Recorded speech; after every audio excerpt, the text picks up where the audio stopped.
Bismillahirrahmanirrahim. Assalamualaikum warahmatullahi wabarakatuh. Innal hamdalillah nahmaduhu wa nasta'inu wa nastaghfiruh wa nastahdihi wa na'udzu billahi min shururi anfusina wa min sayyiati a'malina. May yahdihillahu fala mudilla lahu wa may yudlil fala hadiya lahu.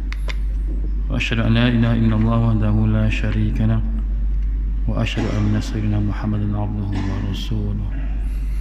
Allahumma aftah alaina hikmataka wa anshur alaina min khaza'ini rahmatika ya arhamar rahimin. Rabbi shrah li sadri wa yassir li amri wahlul 'uqdatam min lisani yafqahu qawli. Allahumma faqqihni fid din wa 'allimna ta'wil amma ba'd.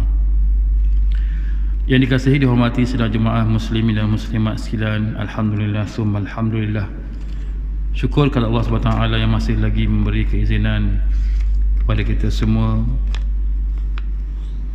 memilih di antara ramai manusia kita hari ini yang diberi ruang oleh Allah masa dan juga kesihatan yang baik, dipilih oleh Allah untuk hadir ke rumah Allah bersama-sama menunaikan fardu Jumaat, fardu Maghrib, dan insya-Allah sementara menunggu waktu Isyak kita berkongsi dengan kitab keindahan Islam, hikmah di sebalik pensyariatan yang diturunkan oleh Allah Subhanahu wa taala. Moga-moga dengan sedikit perkongsian ini memberi kefahaman kepada kita bagaimana Islam yang kita ikuti selama ini, yang kita bolehi junjungan Nabi SAW, mengikuti segala sunnah-sunnahnya. Rupa-rupa di dalamnya terdapat berbagai-bagai hikmah kebaikan yang memandu kita kepada bertemu dengan Allah Subhanahu wa taala. Jalan yang telah dibawa oleh Nabi SAW sudah pastinya jalan disampaikan oleh Allah kepada Nabi untuk sampai kepada umatnya. Dan beruntunglah kita hari ini tuan-tuan sebagai umat Nabi Muhammad sallallahu alaihi wasallam, kita beroleh satu jalan yang telah dibina oleh Nabi mengikut acuan yang telah ditetapkan oleh Allah Subhanahu wa taala. Itulah keuntungan, kehebatan tuan-tuannya sebagai seorang beriman, sebagai seorang Islam tuan-tuannya. Kita hari ini tuan-tuan telah mendapat satu jalan yang dibuat oleh Rasul, ya, yang bertepatan dengan kehendak Allah, iaitu empunya dunia dan juga sisi-sisinya tuan-tuannya. Jadi hari ini kita hidup hari ini tuan-tuan adalah acuan yang telah disempurnakan oleh Nabi sallallahu alaihi wasallam. Namun kita dalam perjuangan ini, kehidupan hari ini tuan-tuannya, dengan masa yang diberikan oleh Allah Taala tuan-tuannya hari ini, sudah pastinya kita akan melalui berbagai-bagai ujian daripada Allah Subhanahu wa taala untuk menguji apakah selama ini dikatakan orang yang beriman kepada Allah Ta'ala, orang yang telah mengikuti sunnah Nabi Sallallahu Alaihi Wasallam dengan sepenuh jiwa, dengan sabar dan redha kepada Allah Subhanahu Wa Ta'ala. Sebab apa tuan-tuan? Sebab hari ini bagai-bagai hal yang terlihat hari ini tuan-tuannya di muka bumi hari ini, ya, ujian-ujian yang hari ini diberikan oleh Allah kepada orang-orang Islam khususnya yang kata beragama Islam. Ramai di antara mereka tewas dalam ujian tersebut tuan-tuannya, sehingga akhirnya ada yang tuan-tuannya yang kufur kepada Allah Subhanahu wa taala. Nauzubillah min zalik. Moga-moga kita termasuk dalam golongan-golongan tersebut, kerana moga-moga dengan kehadiran kita rumah-rumah Allah tuan-tuannya, kita dapat menjana kecerdasan yang sepatutnya ada pada seorang manusia, apatah lagi seorang yang beragama Islam tuan-tuannya. Ulama telah mentafsirkan kecerdasan ini tuan-tuannya dalam mereka mentafsir surah Al-Kahfi, bagaimana empat cerita yang telah diceritakan oleh Allah Ta'ala, bagaimana kecerdasan tersebut, ya, dapat memandu kita untuk memperolehi kemenangan dunia dan juga akhirat. Kata ulama tuan-tuannya, kecerdasan ini kepada manusia terbagi kepada tiga perkara. Yang pertama dipanggil kecerdasan emosional, ya, kecerdasan dipanggil kecerdasan emosi. Kecerdasan ini lahir ketika perhubungan antara manusia dan juga alam sekitar, dipanggil hablum minan nas tuan-tuannya. Ini kecerdasan inilah kadang-kadang manusia tewas tuan-tuannya, tewas dalam memperolehi kecerdasan ini, ya. Orang yang boleh mengawal emosi mereka tuan-tuannya, ya, orang yang punya ikatan emosi, dia bijak dalam pergaulan tuan-tuannya.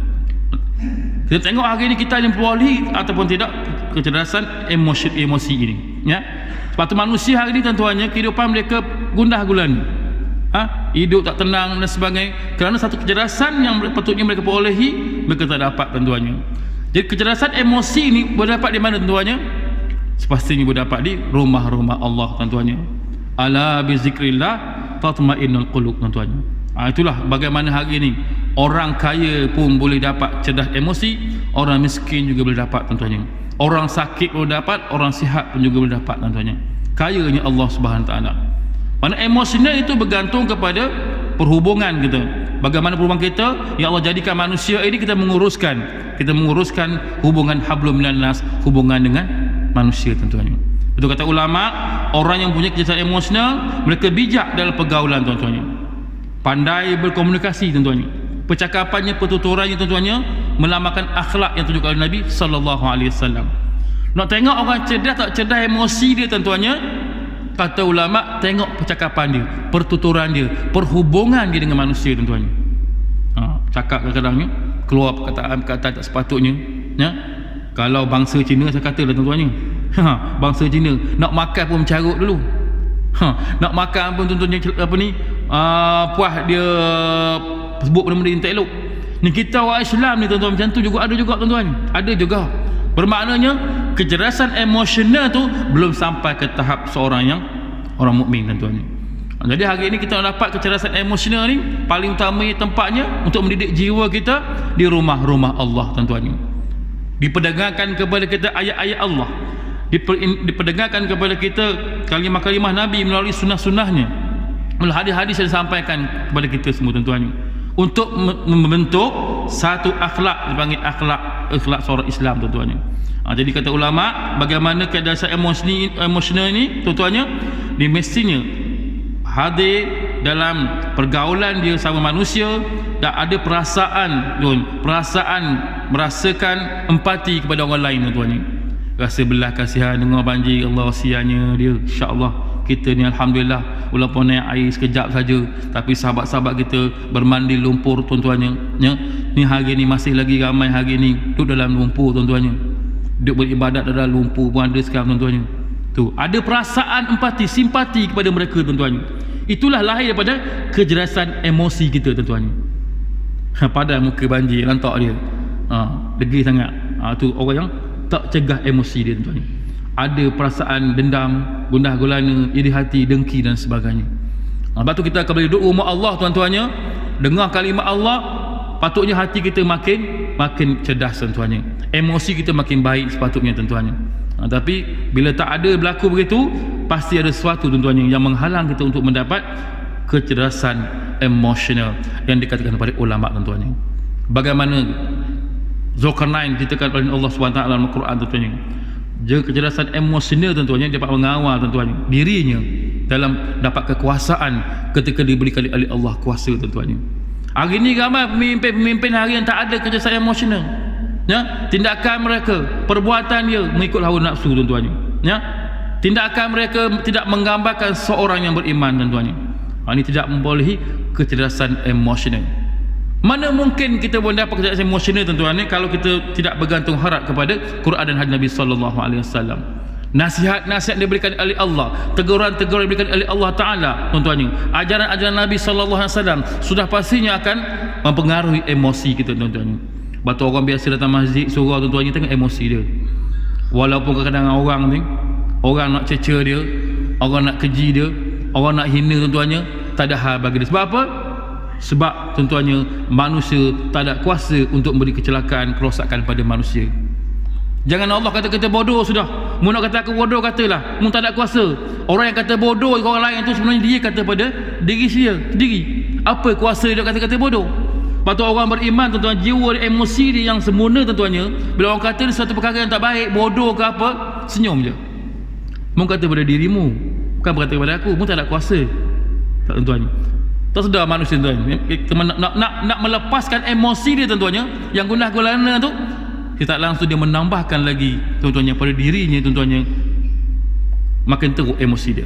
Sebab tu tuan kita hari ni alhamdulillah tuan-tuannya, duduk masjid surau ni biarlah, memang banyak cabaran dia. Mari surau masjid ni memang cabaran banyak, sindir, orang kata kerugian dan sebagainya. Itulah orang-orang yang tidak mendapat kebaikan dalam hidup mereka dengan akal yang diberikan oleh Allah Subhanahu Wa Taala padanya tuan-tuannya. Kata ulama lagi, orang yang tak cerdas emosi mereka, ya, dia tak pandai bergaul, murung dalam kehidupan, ya, pendiam, ya, suka berinteraksi dan beradaptasi dengan orang lain tuan-tuannya. Balik masjid tak ada, orang beri salam senyap. Orang balik masjid pun beri salam senyap tuan-tuannya.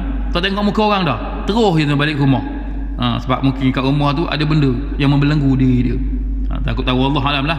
Takut di warning kat rumah, abang pergi masjid semayang je, jangan mana-mana, jangan makan, jangan minum, jangan sembang, jangan balik rumah. Itu kuasa veto tuan-tuannya. Kuasa veto. Sebab tu tak berlaku begitu. Sebab sepatutnya kita orang-orang lelaki ni, seorang mukmin ni, seorang khalifah di muka bumi diturunkan oleh Allah Taala, sepatutnya interaksi kita dengan masyarakat tuan-tuannya, masya-Allah. Ya, orang tak bagi salam, kita beri salam dulu tuan-tuannya. Orang tak ajak minum, kita ajak minum tuan-tuannya. Itu kecerdasan emosional yang ada pada kita hari ini tuan-tuannya. Sepatutnya balik masjid, ya, senyum, jiwa yang tenang.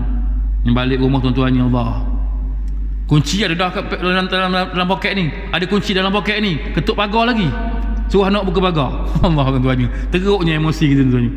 Padahal kunci di kanan, ada kunci dalam poket dia. Kenapa buka pagar lambat? Kenapa ada kunci? Ikut akulah. Tuan-tuan. Itu orang yang emosi tak cergas. Sepatutnya bila balik masjid, balik surau tuan-tuan, balik kuliah, emosi dia makin bagus, makin baik tuan-tuan. Ketuk pintu beri salam, Allahu Akbar tuan-tuannya. Sebelum masuk rumah, ikut apa yang diajar oleh ulama tuan-tuannya. Beri salam, baca qul huwallah, lepas tu selawat pada Nabi SAW. Kita amal setiap hari tuan-tuannya. Itu kan diajar oleh ulama supaya murah rezeki dan sebagainya. Perkara-perkara ni lah tuan-tuan, kadang kita terlepas pandang, ya, bagaimana ulama-ulama mengajar kita semua, ya, kalimah-kalimah Allah yang menjadi amalan kepada mereka tuan-tuannya. Ya, saya terbaca satu amalan yang dibicarakan oleh Ustaz Mahathir Jun, ya, Ustaz Mahathir Jun daripada Sabah tuan-tuannya. Kau tengok kalau kuliah, masya Allah tuannya, fasih dia dengan bahasa Arab tuan-tuannya. Kalau hadis dia keluarkan, masya Allah, ya. Kalau mata dibaca matan hadis tu, masya Allah, kita dengar apa seronok tuannya. Ustaz Mahathir Jun mengatakan bahawa bagaimana amalan seorang sufi daripada Negeri Sembilan, ya, Syekh Muhammad bin Said Al-Lenggi nama dia. Dia mengajar, dia menjazahkan kepada anak murid dia supaya hidup kita hari ini selamat, dia kata, daripada musibah, selamat daripada sihir, selamat daripada ancaman binatang buas, selamat daripada, ya, selamat daripada kecurian dalam rumah tangga. Ini, diri kamu selamat insya-Allah, anak kamu selamat insya-Allah, isteri kamu selamat insya-Allah, harta benda rumah kamu selamat insya-Allah. Dia ajar bagaimana? Dia kata setiap hari dikhabar 7 kali, ya, ketika waktu matahari naik, ketika matahari terbenam, bacalah, dia kata, surah Ad-Duha 7 kali. Mudah ya tuan-tuan, ya. Dalam perjalanan ke rumah 7 kali, takkan tak habis. Bawa kereta laju pun tuan-tuan, 100 meter pun rumah kita, dan 7 kali. Tapi sebab kita terlepas pandang amalan-amalan yang disampaikan, yang dibuat oleh ahli sufi, orang-orang yang warak tuan-tuannya. Betullah benda ni mudah sangat, tapi nak aplikasi tu payah. Sebab penghalangnya adalah syaitan laknatullah tuan-tuannya. Dia melupakan kita tuan-tuannya. Dia melalaikan kita daripada kita membaca kalimah-kalimah Allah. Turun masjid, dia ingat ke lain dah. Ingat politik, ingat bola, ingat itu, ingat ni tuan-tuannya. Sampai daripada masjid dan balik rumah dia, politik lagi. Macam mana kita lagi ni? Ada orang buat cerita akhbar lagi ni, dan balik rumah tu, balik surau tu. Cukup-cukup lah tuan-tuannya. Ada masa kita berbicara tentang politik, ada berbicara kita muhasabah diri tuan-tuannya. Cara nak muhasabah diri, selalu perbanyakkan baca amalan-amalan ayat-ayat yang diajar oleh para ulama-ulama tuan-tuannya. Ya, mereka hidup mereka sentiasa, ya, sentiasa dengan hubungan dengan Allah Subhanahu Wa Taala, tak putus tuan-tuannya. Ya, sama ada segi apa bacaan sekalipun. Jadi kita sama-samalah tuan-tuan mengikut apa yang mereka ajar tuan-tuannya. Yang pertama kata ulama, kecerdasan emosional. Ya, bagaimana kita lihat tadi uraian mereka, uraian para ulama, bagaimana orang yang ada kecerdasan emosi dan tak ada kecerdasan emosi ataupun emosional. Yang kedua kata ulama, iaitu yang kedua yang kita perlu dapat hari ini, bagi diri kita hari ini, dengan kecerdasan spiritual tuan-tuannya. Kecerdasan spiritual ini pastinya hubungan hablum minallah hubungan dengan Allah Subhanahu Wa Taala, itu yang paling utama tuan-tuannya. Sebab tu orang yang cerdas spiritual dia tuan-tuannya, ya, jiwa dia tuan-tuannya, masya-Allah tuan-tuannya, hidupnya merindui akan kalimah-kalimah Allah. Di bibirnya tak pernah lekang dengan sama ada zikir ataupun bacaan-bacaan ayat Al-Quran tuan-tuannya, masya-Allah tuan-tuannya. Inilah kehidupan ahli sufi tuan-tuannya, orang-orang yang bertakarub kepada Allah, yang dekat dengan Allah Subhanahu Wa Taala. Sudah pastinya orang macam ni tuan-tuannya, Allah kata Allahu waliyul ladzina amanu yukhrijuhum minadz zulumati ilan nur. Ya, Allah pendamping orang-orang yang beriman, yang mengeluarkan daripada kegelapan kepada cahaya tuan-tuannya. Ya, inilah yang kita nak hari ni. Tapi hari ni yang pendamping kita bimbang, bukannya Allah dekat dengan kita, tapi tuan-tuannya yang kita bimbang tagut dekat dengan kita, syaitan tuan-tuannya, ma'udzubillah min zalik. Sebab tu hari ini tuan, kecerdasan spiritual ini, ya, orang yang cerdas spiritual, dia hubungan dengan Allah, kesan di ulama kata apa? Mereka akan tunduk dan patuh kepada ajaran agama tuan-tuannya. Kalau semayang, saya kira lah yang fardu ni memang laksanakan tuan-tuannya. Yang tu tuan-tuan, yang sunat tu dia berlumba-lumba untuk buat tuan-tuannya. Sebab tu kita hari ni tuan-tuannya, perbanyaklah kita hari ni mengamalkan, bukan saja benda wajib tu wajib buat, yang sunat tu kita perbanyakkan tuan-tuannya. Moga-moga kita hubungan kita dengan Allah sentiasa akrab tuan-tuannya, ya, orang macam ni, ya, orang macam ni sudah pastinya mereka jauh daripada buat maksiat dan juga lalai dalam kehidupan mereka tuan-tuannya. Dan yang ketiga, kata ulama, kecerdasan yang ketiga melalui tafsiran mereka dalam surah Al-Kahfi, iaitu yang ketiga, kecerdasan kewangan ataupun harta benda. Sebab itulah kalau tengok bagaimana Zulkarnain menguruskan kuasa dia, menguruskan pemeliharaan negara tuan-tuannya, mengikut apa yang telah diperintahkan oleh Allah Subhanahu Wa Taala. Jadi kita hari ni kalau ada harta kita tuan-tuannya, uruslah sebaiknya. Biarlah kereta yang kita beli itu bermanfaat pada kita. Pergi kerja, pergi jalan, masjid sampai juga tuan-tuannya. Allahu Akbar. Kita manfaatkan, kita menguruskan harta benda yang ada pada kita tuan-tuannya untuk dirangkumkan, untuk menjadikan kecerdasan emosi spiritual dibandingkan sekali dengan kewangan. Melahirlah manusia yang jiwanya jiwa yang tenang tuan-tuannya, kepribadian yang baik, sentiasa bersangka baik, suka tolong orang, suka ada perasaan simpati pada orang. Ini kesan daripada tiga perkara kecerdasan tadi tuan-tuannya. Moga-moga kita mendapat kecerdasan ini tuan-tuannya. Kalau untuk formula dikatakan oleh ulama dalam menterjemahkan Al-Kahfi tadi, mereka telah membagikan kecerdasan keuangan ini, menguruskan harta kita dengan tiga formula. Kalau kewangan dibagi tiga formula. Yang pertama, 10% daripada kewangan kita, hasil kita, harta kita digunakan, disediakan untuk amal jariah tuan-tuan.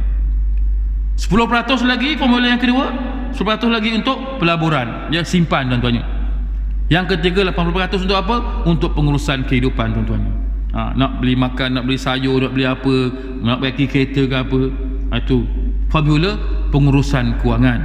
Ni KWSP dapat 10,000 tuan-tuannya.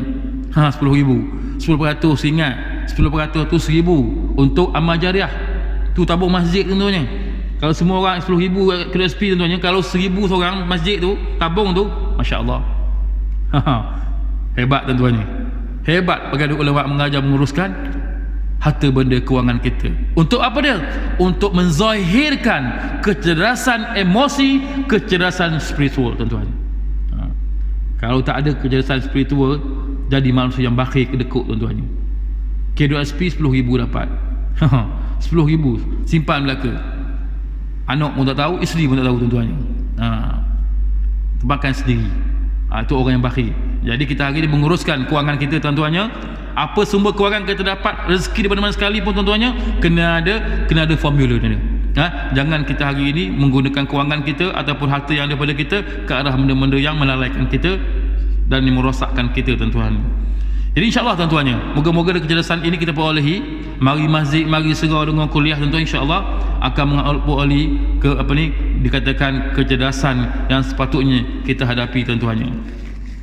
Bab apa tuan-tuannya? Kita hidup hari ni tuan-tuannya, nak dapat kecerdasan ini memang kita akan bermujahadah tuan-tuannya. Berperang dengan diri sendiri, nafsu kita berperang dengan syaitan. Sebab Allah telah mengatakan dalam Al-Quran dalam surah Zukhruf, A'udzubillahi minasyaitonirrajim. wa man ya'si wa man ya'sukan zikri rahmah naqaddilahu syaitanan fahuwa lahu qarib. Allah kata dalam Quran dalam surah Zukhruf, dan barang siapa berpaling kepada pengajaran Allah yang Maha Pengasih dalam Al-Quran, kami biarkan syaitan menyesatkannya yang menjadi teman karibnya. Ini cukup bimbang tuan-tuannya. Bila mana kita dapat kecerdasan emosi, kecerdasan spiritual tuan-tuannya, kita bimbang. Allah kata apa? Barang siapa berpaling kepada pengajaran Al-Quran, maka kami biarkan syaitan menyesatkannya dan menjadi teman karibnya. Tapi tuan, Allah tak biarkan manusia bersendirian tuan-tuannya. Lepas tu Allah sentiasa, orang yang sentiasa berzikir kepada Allah, ingat kepada Allah, Allah kirimkan hamba yang dipanggil malaikat tuan-tuannya. Malaikat ini membisikkan kepada kita sesuatu benda yang baik, suatu benda yang manfaat kepada kita tuan-tuannya. Nak mari masjid ini, itukah bisikan malaikat. Berzikir sentiasa, itulah bisikan malaikat. Bersedekah, itulah bisikan malaikat tuan-tuannya. Kalau sebaliknya tuan-tuannya, payah nak mari masjid, banyak berbagai alasan nak mari masjid, kedekut masuk tabung tuan-tuannya, itu dipanggil bisikan-bisikan syaitan. Sebab tu kita hari ni kita tengok diri kita, banyak mana bisikan syaitan masuk, banyak mana bisikan malaikat yang ditujukan oleh Allah Subhanahu Wa Taala tuan-tuannya. Itu bergantung kepada kecerdasan emosi kita, spiritual dan juga kewangan kita tuan-tuannya. Sebab tu kita hari ni rangkum ilmu dunia akhirat dalam kita dalam kita menjalani kehidupan sebagai seorang hamba tuan-tuannya. Ya, sebab tu malaikat yang memeliharanya, ya, membisikkan pada manusia ni agar jangan takut, jangan bersedih terhadap ujian hidup tuan-tuannya. Sebab kita akan menghadapi berbagai-bagai ujian. Nak sedekah tu ada, nak infak tu ada tuan-tuannya, tapi ujian ada tuan-tuannya. Dia rasa sayang tuan, dia rasa takut, atau memang ada tuan-tuannya. Tapi tuan-tuannya, sudah pastinya firman Allah dalam surah Fussilat, firman Allah yang bermaksud sesungguhnya orang-orang yang berkata Tuhan kami adalah Allah, kemudian mereka meneguhkan pendirian mereka, maka malaikat-malaikat akan turun kepada mereka dan berkata, janganlah kamu merasa takut dan janganlah kamu merasa sedih hati, bergembiralah kamu dengan syurga yang telah dijanjikan kepada kamu. Tuan-tuannya, ini bagaimana tuan-tuan orang-orang yang nak buat kebaikan rasa takut, bimbang, Allah datangkan kepada mereka tuan-tuan malaikat untuk mengatakan jangan takut tuan-tuannya, ya. Maka akan turun, akan berbisikkan kepada mereka, jangan takut, jangan gundah gulana, berasa sedih jangan, sebab kamu, ya, dengan dijanjikan dengan syurga kepada Allah Subhanahu Wa Taala. Sebab tu orang yang yakin dengan jaminan Allah tuan-tuannya, ya, jaminan syurga Allah, ya, dugaan kebaikan yang kita nak lakukan dengan adanya halangan-halangan tuan-tuannya, masya-Allah dapat menempuhi dengan mudah tuan-tuannya. Tapi orang tak teguh iman dia, tak ada kecerdasan emosi, tak ada kecerdasan spiritual tuan-tuannya, tak yakin dengan janji Allah, orang ini tuan-tuannya dia akan tewas dalam membuat amal kebaikan tuan-tuannya. Bukan senang nak buat baik tuan-tuannya, bukan senang nak buat kebajikan, bukan senang, ya. Mujahadah kita bukan biasa-biasa punya mujahadah tuan-tuannya, ya. Hari ni boleh kita kata kita masuk dalam tabung RM1, besok belum tentu tuan-tuannya. Bagi dah semalam kan. Orang mari tak derma tuan-tuannya, bukan senang. Semalam derma, hari ni derma. Semalam minta dah, hari ni minta pula. Tak tahu banjir di seluruh Malaysia. Bukan seorang kena banjir, seluruh Malaysia kena banjir. Begitulah tuan-tuannya hari ini. Jadi malaikat akan membisikkan kepada kita, Allah kata, janganlah kamu takut, ya, jangan kamu risau, bersedih hati, bergembiralah kamu dengan syurga terjanjikan kepada kamu, ya. Kata Allah, kamilah pelindung-pelindung kamu dalam kehidupan dunia dan akhirat. Dalam syurga itu kamu mendapat apa saja yang kamu inginkan dan kamu minta, apa yang kamu minta. Itu kelebihan janji Allah kepada orang-orang yang jiwanya yang tenang, emosi yang tenang, spiritual yang tenang tuan-tuannya. Jaminan daripada Allah syurga yang di dalamnya berbagai-bagai nikmat yang menunggu kita semua tuan-tuannya. Sebab tu datang mari surah masjid ni untung ada peringatan dengan kalimah-kalimah Allah. Bagi khusus tuan-tuan yang belum tentu lagi, khusus yang attend tu orang-orang yang mengambil Al-Quran dan hadis sebagai sumber, belum tentu lagi tuan-tuan. Melainkan kata-kata pujangga barat, pujangga kata-kata golongan-golongan yang tak beriman tuan-tuannya. Aristotle ke sebagainya suka sangat ambil kata-kata daripada mereka yang tak beriman kepada Allah. Saya banyak pergi program-program seminar tuan-tuannya. Memang kita boleh tengok bagaimana seminar yang dibuat tu, tak kira lah seminar kewangan ke, seminar masa ke, Seminar apa sekalipun dia buat tuan-tuan, tak apa saja kita hadir, kita boleh tengok bagaimana yang end-time program tu tuan-tuannya, sama ada orang yang mengambil sumber apa yang telah janjikan oleh Allah ataupun tidak tuan-tuannya. Sedih kadang-kadang tuan-tuannya, sedih nama Islam tapi buat seminar tak langsung selik dengan agama tuan-tuannya. Bagi mereka agama itu penghalang untuk mendapat kejayaan. Itulah orang-orang yang terpedaya dengan mainan-mainan dunia tuan-tuannya. Kita hari ni alhamdulillah tuan, mari sujud surau. Jangan risaulah dibacakan ayat kepada kita, sama ada ayat ekonomi ke, ayat politik ke, ayat sosial ke, dibacakan, direlitkan bersama kita. Jangan risau. Saya pernah berceramah satu tempat tuan-tuannya, nak ajak bersedekah tuan-tuannya. Dia marah pada kita pula, ini menggunakan agama untuk orang buat sedekah. Masya Allah. Kerana Al-Quran, kalau kata dalam Quran kan, dah hadis Nabi sendiri ngajak manusia buat kebaikan dengan ayat sedekah. Banyak mana dalam Al-Quran ada tuan-tuan, kita bacakan ayat tu, dia marah. Ini maknanya orang yang tak ada kecerdasan emosi, yang tak ada kecerdasan spiritual tuan-tuan. Dia hanyalah bergantung kepada dunia semata-mata tuan-tuan. Rugi orang macam ni tuan-tuannya. Allah bagi nikmat tapi dia tak menggunakan nikmat itu untuk menyatakan kebesaran Allah Subhanahu Wa Taala.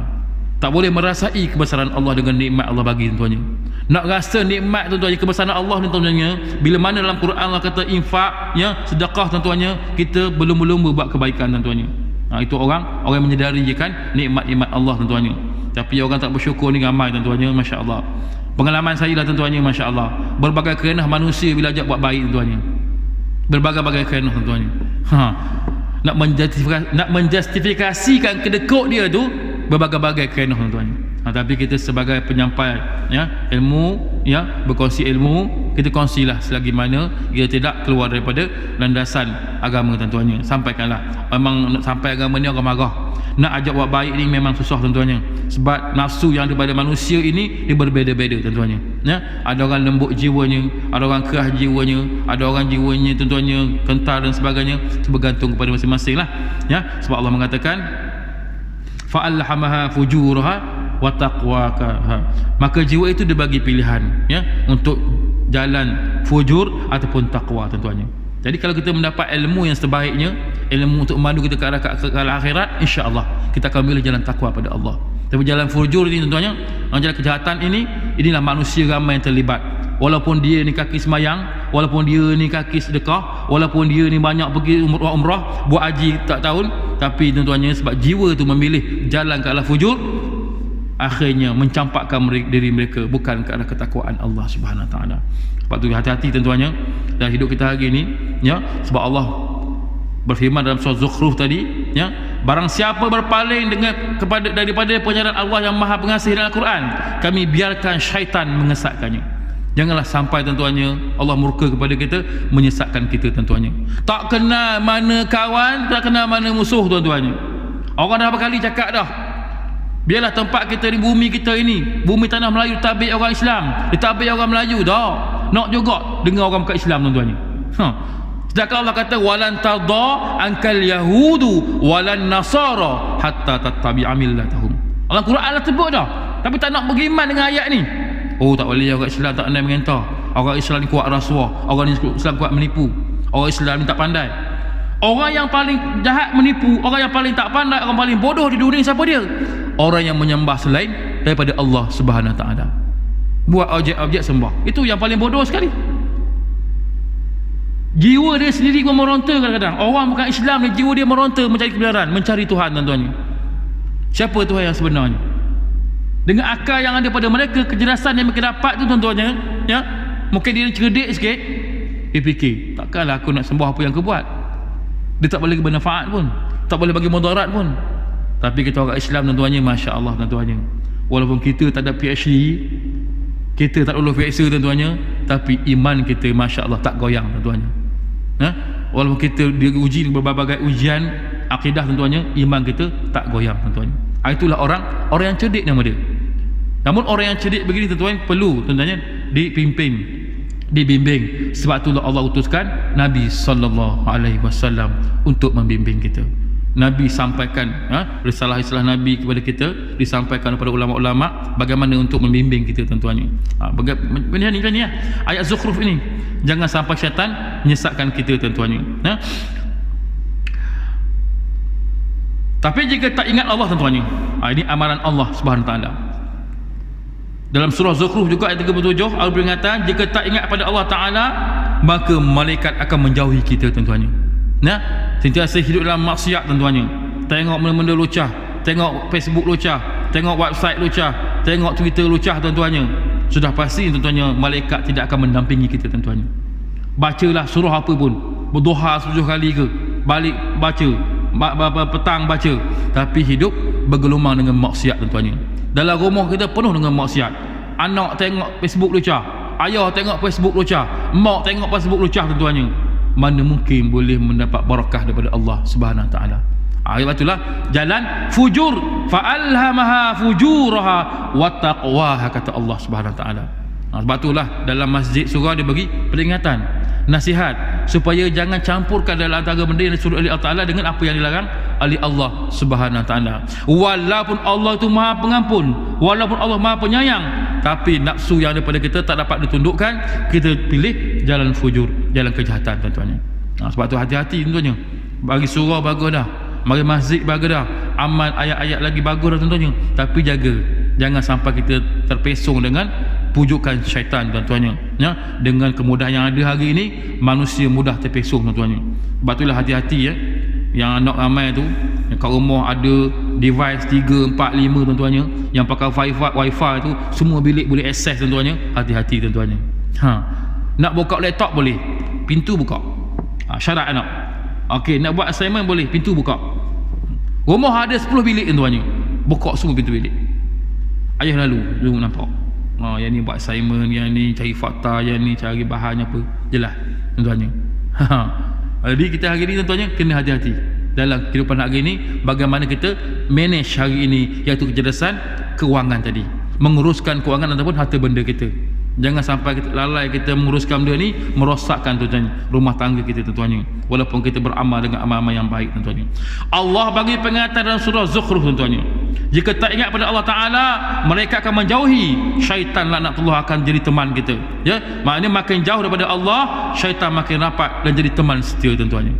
Firman Allah, wa innahum layasudduna annahum 'anil sabil wa yahsabuna annahum muhtadun, yang bermaksud, dan sesungguhnya syaitan-syaitan itu benar-benar menghalang mereka daripada jalan yang benar, sementara mereka menyangka bahawa mereka mendapat petunjuk tuan-tuannya. Ini orang tertipu dengan pujukan syaitan tuan-tuannya. Sebab tu kerja syaitan yang Allah kata dalam Quran apa dia? Dia akan menghalang manusia daripada jalan yang lurus tuan-tuannya, dengan berbagai alasan tuan-tuan. Hari ni bagaimana hari ni kehidupan kita hari ni tuan-tuannya, di negara kita tuan-tuannya. Ulama bagi macam-macam bagi macam-macam nasihat tuan-tuannya dengan suasana negara kita tuan-tuannya, dan juga pentadbiran sedang berusaha untuk memperbetulkan kebincangan tuan-tuannya. Tapi orang yang terjebak dengan mainan syaitan, dia pastinya akan tuan-tuannya, dia akan persoalkan apa yang dibuat, sebab benda tu mungkin dah sebati dalam diri dia. Yang suka maksiat tuan-tuannya bukan senang, yang suka beli nombor ekor bukan senang kita nak haramkan nombor ekor tuan-tuan, kedai nombor ekor. Saya ingat di Kelantan tuan-tuan, ketika mana pentadbiran mula-mula diambil 20 tahun dulu, kedai ekor ditutup, mengamuk tuan-tuannya orang yang kaki ekor tuan-tuannya. Kelab danduk ditutup, mengamuk orang yang suka danduk tuan-tuannya. Tapi kerajaan bijak tuan-tuan tu, bagaimana menguruskan kekuasaan yang ada sehingga tak berlaku perkara-perkara yang boleh mudaratkan pada negeri. Bijak menguruskan tuan-tuannya dengan pertolongan Allah Subhanahu wa taala. Itu jaminan Allah. Orang yang bergantung jangan takut, jangan bimbang. Buat benda yang baik itu jangan bimbang, jangan takut. Sebab Allah bantu kita dengan datang kepada malaikat kepada kita, membisikkan perkara-perkara yang baik, janji-janji Allah Ta'ala. Tak menang di dunia, insya-Allah kita menang di akhirat ketika mana bertemu dengan Allah Subhanahu Wa Ta'ala. Jadi kerja syaitan, kata Allah, yang pertama dia akan menghalang manusia daripada jalan yang lurus dengan berbagai alasan, sehingga manusia dia akan kembali sehingga manusia ini dia akan kembali dengan beristighfar, bertaubat kepada Allah Subhanahu Wa Ta'ala. Baru kita hari ini, langkah kita hari ini kadang-kadang tersilap, langkah kita terpesong, kembalilah ke jalan benar dengan beristighfar kepada Allah Subhanahu taala. Suatu dalam hidup kita tentunya dalam beribadat yang fardu, jangan lupa istighfar itu jadilah rukun dalam hidup kita. Bagaimana kita kenal Aisyah radhiyallahu anha, Nabi tak pernah lekang daripada beristighfar kepada Allah, ya, supaya menjadi manusia yang bersyukur kepada Allah taala. Kita iman kita dengan Rasul berbeza tentunya. Kita ni mudah sangat tentunya, mudah sangat kita terjebak dengan mainan syaitan tentunya, mudah sangat tergoda dengan pujuk rayu syaitan berbanding dengan Rasul, orang dipelihara oleh Allah Subhanahu taala. Jadi perbanyak caranya, perbanyaklah kita beristighfar kepada Allah Subhanahu wa taala tentunya. Masya-Allah tentunya. Sebab itu bertaubat, ya. Jika kalau tidak tentunya kita tak bertaubat, dia akan sebati dengan jiwa, ya. Dia akan pengaruhi setiap, ya, maka matilah tentunya, matilah kita bimbang. Orang yang sentiasa digoda oleh syaitan, terikut dengan rentak syaitan, bimbang mati dalam su'ul khatimah, penutup hidup dalam keadaan sesat tentunya. Na'udzubillah. InsyaAllah tentunya moga-moga kita mendapat kebaikan, ya, dalam kehidupan kita hari ini. Dengan hadir kita ke rumah Allah ini, kita mendapat kebaikan dengan ayat-ayat yang dibicarakan kepada kita. Sambungan kita hari ini tentunya berkenaan dengan kelebihan dalam ibadat, ya. Dalam ibadat kena dengan solat. Kita kongsi gitu hari bagaimana keindahan-keindahan yang terdapat dalam solat kita. Yang ke-6, 3, 4, yang ke-5. Solat juga satu manifestasi yang jelas untuk melahirkan kesyukuran terhadap Allah Subhanahu taala atas segala nikmatnya yang tidak terbilang. Ini manifestasi daripada solat tadi, ya. Oleh sebab itulah Rasulullah sallallahu alaihi wasallam berdiri untuk solat hingga pecah-pecah tumitnya. Baca dah ni. Baca dah yang seterusnya. Melalui solat juga seorang manusia akan mendapat pahala dan ganjaran yang banyak. Bayangkanlah sekiranya kita hidup selama 50 tahun, banyak mana kita dapat pahala dengan solat yang kita laksanakan. Maka apabila dia dibahagi kepada hari akhirat kelak dengan ibadat yang banyak begini, ibadat yang baik akan diberi pahala sebanyak 700 kali ganda. Jaminan Allah Ta'ala, masalul ladzina yunfikuna amwalahum fi sabilillah, tentunya jaminan Allah. Allah tambah lagi tentunya, bukan 700, Allah tambah lagi tentunya, ya. Jadi betapa bahagia kata ulama dan gembiranya pada hari itu. Di sini seorang muslim itu dapat menyedari bahawa sesungguhnya solat itu adalah salah satu daripada keindahan Islam yang amat agung. Ia juga menunjukkan rahmat Allah terhadap hambanya dengan memberikan mereka peluang mencapai rahmat dan syurganya melalui solat yang 5 ini. Jadi tentunya kita perbaiki solat kita tentunya. Moga-moga solat kita hari ini ganjaran janjikan oleh Ta'ala kita dapat kita perolehi. Jangan pula solat yang kita buat hari ini menjadi kemukaan kepada Allah Subhanahu taala kerana jiwa yang emosi yang tak stabil, spiritual pun yang tak sempurna tentunya, dengan pengurusan kewangan tak sempurna, kita bimbang, ya. Dia akan pengaruhi solat kita kepada Allah Subhanahu taala. Yang seterusnya yang ke-11 kata ulama, solat mengumpul kelima-lima rukun Islam, iaitu ia mengandungi ucapan 2 kalimah syahadah dalam tasyahud awal dan akhir. Ia juga seolah-olah zakat harian apabila seorang itu menggunakan sebagian waktunya untuk menunaikan solat, dan sebagaimana zakat menyucikan harta, begitulah solat menyucikan waktu dan menyucikan seorang itu daripada melakukan maksiat pada waktu tersebut. Takkan orang tengah solat buat maksiat tentunya tak bersabar langsung. Nah, takkan tengah solat tu boleh tengok handset lagi, tengok dunia lagi, tak ada. Dalam solat itu bagaimana tentunya Allah mengajar kita hidup dalam keadaan kebersihan, ketika itu menghadap Allah dalam keadaan mendapat pahala ganjaran sisi Allah Subhanahu taala. Kalau tak ada solat tentunya, mungkin kita hari-hari boleh dapat satu waktu yang benar-benar berkualiti, yang kita sentiasa sujud kepada Allah Subhanahu taala. Dalam solat pun ada lalai tentunya. Dalam solat pun tentunya ada yang merawang tentunya, merewang mengata. Kalau luar solat lagilah. Sebab tu kena perbaiki solat kita tentunya. Untuk berjaya, Allah kata dalam surah Al-Mu'minun, alladzina hum fi salatihim khashi'un. Yang kita nak cari sekarang ni, kita tahu solat itu benda wajib, kita sentiasa solat. Yang seterusnya, kita hari ini nak mencapai solat yang khusyuk di sisi Allah Subhanahu taala tentunya, ya. Sebab tu begitulah solat, kata ulama, menyucikan waktu dan menyucikan seorang itu daripada melakukan maksiat.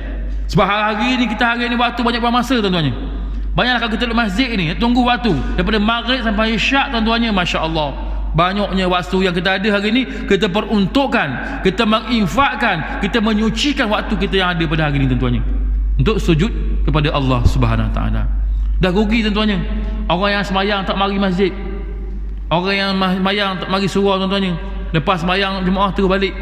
Buat apa? Nak tengok TV, cerita sedap, drama sedap ni, nak tengok berita TV3, nak tengok buletin 8.30. Allah, ruginya tuan-tuan hidup ketika mana Allah bagi peluang, masih lagi ada waktu, ada tenaga tuan-tuannya, ada kesihatan tuan-tuannya.